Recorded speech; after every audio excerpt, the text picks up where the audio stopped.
রাষ্ট্রপতি ও প্রধান উপদেষ্টা শ্রদ্ধা নিবেদনের পর স্মৃতিসৌধে সর্বসাধারণের ঢল নামে।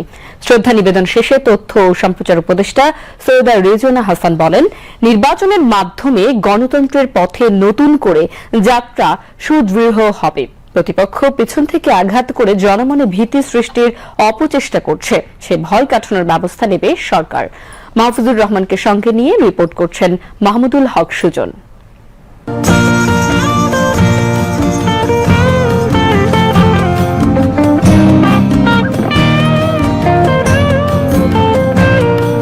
রাষ্ট্রপতি ও প্রধান উপদেষ্টার শ্রদ্ধা নিবেদনের পর প্রধান বিচারপতি, উপদেষ্টা পরিষদের সদস্যবৃন্দ ও দিন বাহিনীর প্রধান সাভার জাতীয় স্মৃতিসৌধে বীর শহীদদের প্রতি শ্রদ্ধা নিবেদন করেন।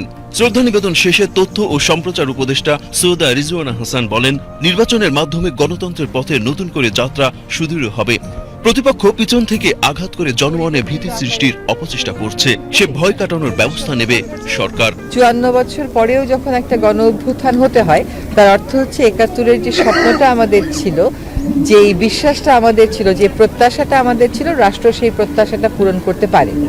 তো আমরা আশা করি এই নির্বাচনের মাধ্যমে একটা ভিত্তি স্থাপন হবে, যে ভিত্তিটা গণতন্ত্রকে যেমন সুদৃঢ় করবে, তেমনি জনগণের কাছে সরকারকে জবাবদিহি করতে বাধ্য করবে এবং একটা বৈষম্যহীন শোষণমুক্ত সমাজ গড়ার যে স্বপ্নটা আমাদের এখনো রয়ে গেছে, অধরা রয়ে গেছে, সেটা আমরা পূর্ণতার দিকে নিয়ে যাওয়ার যাত্রাটা শুরু করতে পারবো। 16 ডিসেম্বর আমাদের বিজয় দিবস।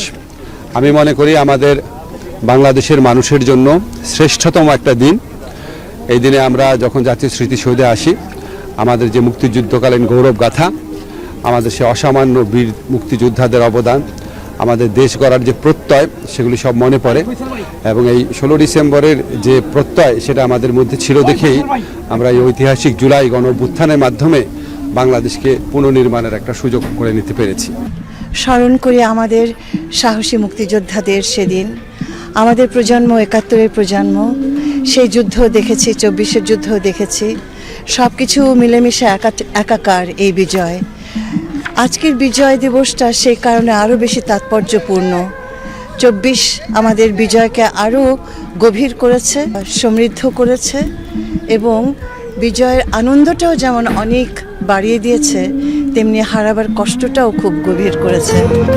এর পরপরই জনসাধারণের শ্রদ্ধা নিবেদনের জন্য স্মৃতিসৌধ উন্মুক্ত করে দেওয়া হয়। বিনম্র শ্রদ্ধায় জাতির সূর্য সন্তানদের স্মরণ করেন সর্বস্তরের মানুষ। ব্যানার, ফেস্টুন নিয়ে শ্রদ্ধা নিবেদন করে বিভিন্ন রাজনৈতিক, সামাজিক, সাংস্কৃতিক, শিক্ষা প্রতিষ্ঠান সহ সকল শ্রেণী পেশার মানুষ। গণমানুষের চিন্তা ভাবনা সব কিছুকে মাথায় নিয়ে আজকে এই বিজয় দিবস এবং সামনে নির্বাচন, সামনের যে দিনগুলো আসছে, এই নির্বাচনে আমরা আশা করছি সরকার যথাযথভাবে জনগণের যারা আশা আকাঙ্ক্ষার প্রতিফলন ঘটাবে, সেরকম একটি দলকে ভোট দিয়ে নির্বাচিত করবে। বিজয়ের দিনে আমাদের শপথ নিতে হবে আওয়ামী ফ্যাসিবাদকে নির্মূল করা এবং নতুন বাংলাদেশ গঠনে সবাইকে একতাবদ্ধ হয়ে কাজ করা।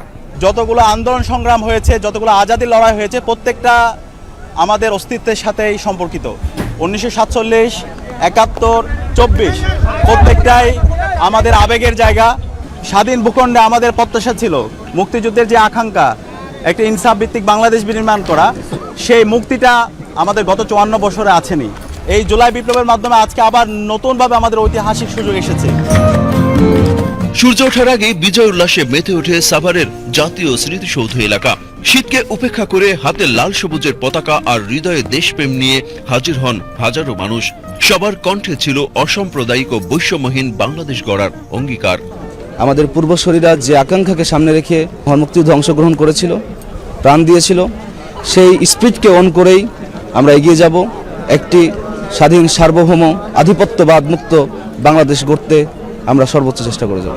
যারা চূড়ান্ত আত্মত্যাগ করেছেন দেশকে ভালোবেসে, আমাদের জন্য আত্মত্যাগের যে ঐতিহ্য তারা তৈরি করেছেন, তাদের প্রত্যেকের প্রতি আমাদের বিনম্র সালাম, শুভেচ্ছা এবং কায়মনোবাক্যের প্রার্থনা যেন তাদেরকে আল্লাহ উপযুক্ত প্রতিদান দান করেন।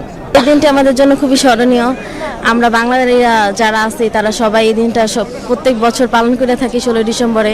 আজকে 16 ডিসেম্বর মহান বিজয় দিবস, যারা শহীদ হয়েছে তাদেরকে ফুল দিতে আসছি। যারা মুক্তিযোদ্ধারা মারা গেছে তারা সেই জন্য ফুল দিতে আসছি। Mahmudul Haque Sujan, BTV news, Dhaka.